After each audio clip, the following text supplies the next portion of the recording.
Assalamualaikum, nama saya Nurul Aida Izazi binti Nurdin dari kelas DIB 2A yang memegang nombor matrik 17 DIB 20F 2006.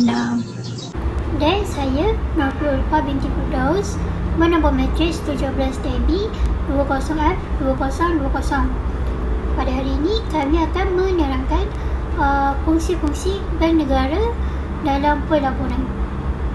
Okay, pertama sekali saya akan menerangkan sedikit berkenaan BNM.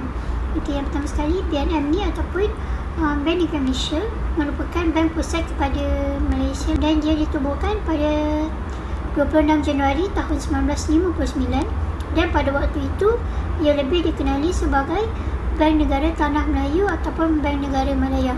Tujuan utama BNM ni ditubuhkan adalah untuk mengeluarkan mata wang, menjadi jurubank dan penasihat kepada kerajaan Malaysia dan juga untuk kawasannya institusi kewangan, dasar monetary dan juga sistem kewangan.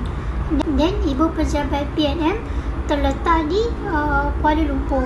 Governor dia sekarang adalah Puan Nur Syamsiah Muhammad Yunus. Fungsi bank negara yang pertama adalah mengeluarkan mata wang negara. BNM merupakan pengeluar tunggal bagi wang kertas dan juga duit shilling negara. Dan diorang akan keluarkan wang ni berdasarkan dengan jumlah urus niaga dan pertumbuhan ekonomi negara. Disebabkan BNM merupakan pengeluar tunggal, diorang boleh pastikan bahawa keluaran mata wang tu adalah stabil mengikut keperluan asas pertumbuhan ekonomi. Sebab kalau diorang keluarkan wang secara berlebihan menyebabkan duit terlalu banyak dan itu akan menyebabkan berlakunya inflasi. Tapi kalau wang yang dikeluarkan itu adalah sedikit, menyebabkan pertumbuhan ekonomi akan menjadi lambat. Dan mata wang yang dikeluarkan oleh BNM ni bersandarkan emas dan juga mata wang asing. Jadi bila BNM kawal mata wang negara, dia akan menyebabkan nilai mata wang kita akan stabil. Dia tak terlalu rendah dan tak terlalu tinggi berbanding dengan mata wang negara-negara luar. Dalam pelaburan, dia akan membuatkan orang awam lebih yakin untuk melabur dalam saham-saham syarikat dekat dalam negara dan juga luar negara. Dan orang luar pun tak akan rasa ragu-ragu untuk melabur dalam negara kita sebab pertumbuhan ekonomi dalam negara kita adalah stabil dan ini adalah terkawal. Okey, tugas BNM yang kedua adalah sebagai jurubank kepada kerajaan. Jadi apa yang diorang buat adalah menguruskan akaun kerajaan. Contohnya segala jenis hasil dan juga perbelanjaan kerajaan seperti hasil cukai akan diuruskan dan disimpan di dalam bank pusat. Dan kalau kerajaan nak buat pembayaran, bank pusat ni akan keluarkan cek untuk perkhidmatan bayaran. Jadi bank negara juga akan mentadbir hutang negara. Contoh kalau perbelanjaan kerajaan melebihi hasil yang diperolehi, maka bank pusat bertugas untuk buat pinjaman. Kalau pinjaman tu melibatkan dalam negara ataupun dalam negeri, bank pusat akan mentadbir urusan jualan bond ataupun surat jaminan kepada orang awam dan juga kepada institusi kewangan. Dan bank negara juga menguruskan pinjaman dari luar negara. Contoh kalau kerajaan nak pinjam daripada Bank Dunia ataupun tabungan kewangan antarabangsa. Dan segala pembayaran balik dan bayaran bunga juga akan diuruskan oleh bank negara. Okay, BNM bukan sahaja uruskan hutang kerajaan, tapi dia juga akan memberikan pinjaman sementara ataupun sebagai sumber pinjaman kepada kerajaan bila mana perbelanjaan kerajaan itu melebihi hasil yang diperolehi. Pendanaan sementara ni, syarat dia kerajaan perlu bayar semula kepada bank pusat selewat-lewatnya 3 bulan setelah tamat tempoh kewangan kerajaan. Dan kerajaan hanya boleh buat pinjaman balik jika pinjaman sebelum ni dah diselesaikan. Dan yang terakhir sekali, bank akan menjadi penasihat kewangan kepada kerajaan. Contohnya dari segi perbelanjaan ataupun hal-hal kewangan seperti pelaburan awam dan juga tukaran wang asing. Selain itu, bank negara akan menasihati kerajaan berkaitan sesuatu projek yang akan dijalankan. Sama ada projek tu akan memberi manfaat kepada negara ataupun tidak. Jadi kalau projek yang tak produktif ataupun yang tak bagi manfaat pada kerajaan ni, diorang tak akan jalankan. Jadi NM menjadi juruban kepada kerajaan ni, membuatkan sistem pelaburan tu menjadi lebih teratur dan lebih terkawal. Sebabnya kerajaan kita akan sentiasa ada wang dan juga pertumbuhan ekonomi dalam negara kita akan sentiasa berjalan dengan stabil dan juga lancar. Seterusnya adalah bankers to commercial banks, adalah menyediakan akaun penjelasan. Akaun penjelasan ni dia membolehkan menjelaskan hutang komersial antara bank yang wujud daripada kemudahan penggunaan cek. Seterusnya, mengawal rizab berkanun atau akaun cadangan. Kawalan rizab berkanun atau akaun cadangan ni dia merupakan simpanan wajib bank perdagangan di BNM. Bertujuan untuk mempengaruhi keupayaan bank perdagangan untuk mewujudkan kredit.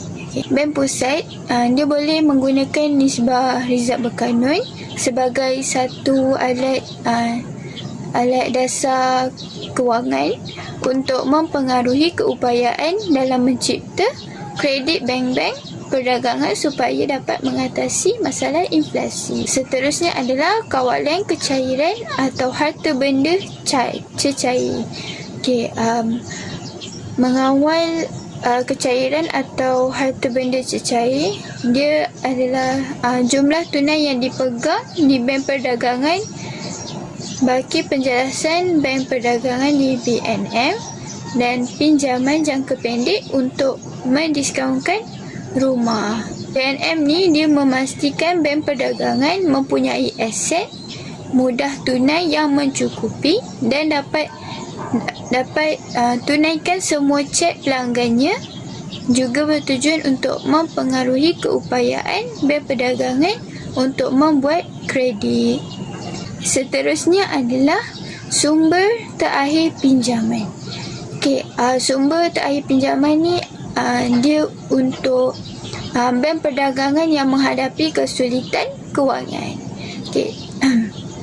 Adanya BNM dia dapat melegakan bank-bank perdagangan yang mempunyai masalah kewangan dan dia mengekalkan keyakinan orang ramai terhadap kekukuhan sistem kewangan dalam negara, iaitu apabila bank perdagangan yang gagal memperoleh pinjaman daripada bank lain, daripada sumber lain.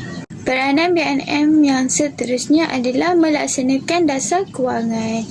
Yang pertama adalah dasar kewangan mengembang, iaitu semasa berlakunya deflasi. Bank Pusat akan menurunkan kadar faedah untuk meningkatkan jumlah pinjaman dan seterusnya menawarkan tawaran wang. Seterusnya, dasar kewangan menguncup, iaitu semasa berlaku inflasi. Bank Pusat akan menaikkan kadar faedah untuk menghadkan jumlah pinjaman dan seterusnya mengurangkan bekalan wang.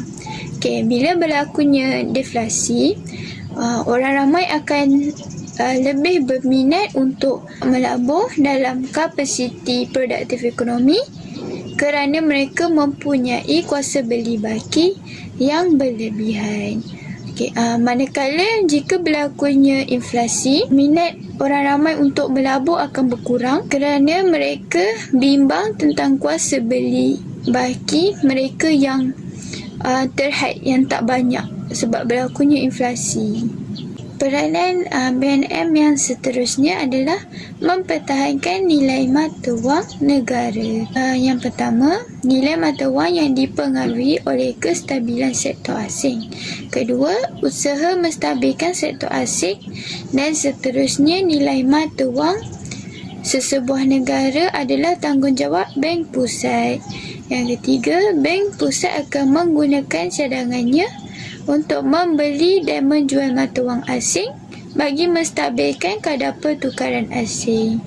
Yang keempat, Bank Pusat menyimpan rezerv pertukaran asing dan emas bagi pihak kerajaan.